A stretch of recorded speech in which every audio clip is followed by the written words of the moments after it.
ملګرو ګل چاهت هغه سندل خټک له دعوت ورکوم د ټول نه مخکې دا ویډیو وګورئ.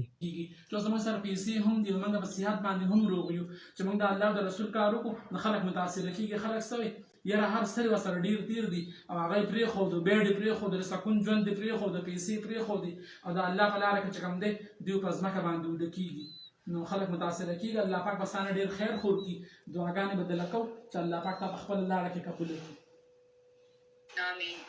دغه ویډیو کومه چې تاسو وکته ستاسو به یاد وو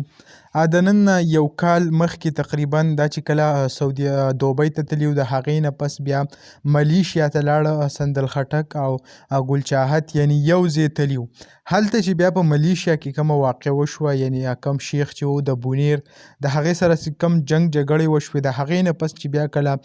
ګل چاهت او دا پاکستان ته راله نو ګل چاهت باندې الله تعالی رحم وکړو لاړه عمرې له چې عمرې له لاړه هلته چې بیا کوم واقعیت مخې ته راتله یعنی خلکو چې کوم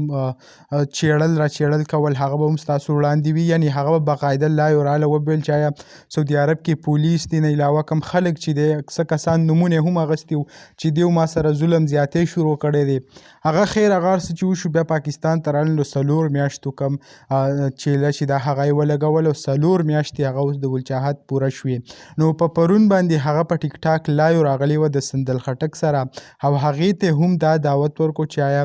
زه چې څنګه په تبلیغ کې ووتم الله تعالی په ما رحم وکړو ډېرې پیسې هم ګټلې وي دا هر څه قصې ورته وکړې خو په دې پیسو دغه کې هېڅ سکون نشته. تبلیغ واحد یو داسې لار ده وایي چې په دې کې سکون دی کم دعوت چې دی به خلکو ته کوو نو سندل خټک ته هم دعوت ورکړو چې کله هم ته پاکستان ته راشي نو زه به تا تبلیغ لا بوځم.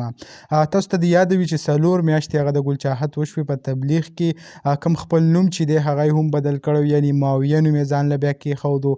داسې نور کوم خدمت چې دی هغه تاسو واورئ د کوم ویښته چې وو هغه یې هم کټ کړه او د الله تعالی په لار کې چې کوم دی هغه ووتو. نو دغه ویډیو به دغه تاسو سره شریک کوله امید لرم ویډیو به خوښه شوي که ویډیو هم خوښه شوي ویډیو لایک کړئ او که زموږ په چینل نوي یې چینل سبسکرایب کړئ د داسې نور ویډیوګانو دپاره. انشاءالله په بله ویډیو کې به ملاویږو د نن دپاره دا کافي وه د لوی الله په امان.